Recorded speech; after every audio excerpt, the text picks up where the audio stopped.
இன்னைக்கு நாகப்பட்டினம் மாவட்டம் உத்தம சோழபுரத்தில் வெட்டாட்டின் குறுக்கே 2017ஆம் ஆண்டு எங்களுடைய அரசாங்கம் அந்த பூதங்குடி கிராமத்தில் கடல் மட்டத்திலிருந்து சுமார் 3.88 கிலோமீட்டர் தூரத்தில் ஒரு தடுப்பணை கட்டுவதற்கு நடவடிக்கை எடுத்தோம்.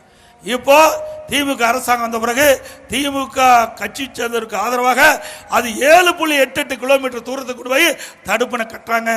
இதனால 32 கிராமம் பாதிப்பதாக இன்றைய தினம் நடந்த ஆலோசனை கூட்டத்தில் விவசாயி தெரிவிச்சாங்க. கடல் நீர் அங்கே உள் போய்கின்ற பொழுது அந்த பகுதியெல்லாம் விவசாய பூமியெல்லாம் பாதிக்கும் சொன்னாங்க. ஆகவே இந்த அரசுக்கு எச்சரிக்கையாக விடுகின்றேன். ஏற்கனவே அனைத்து இந்திய அண்ணா திராவிட முன்னேற்ற கழக ஆட்சியில் போடப்பட்ட திட்டத்தின்படி எந்த இடத்தில் தடுப்பணை கட்ட வேண்டும் என்று தேர்வு செய்தோமோ அதே இடத்தில் தடுப்பணை கட்டினால் இந்த விவசாயிகளுக்கு பயனளிக்கும். தவறி வேண்டுமென்ற திட்டம் கட்சிக்காரருக்கு ஆதரவாக நீங்க செயல்பட்டால் இந்த மக்கள் போராட்டம் வெடிக்கும்.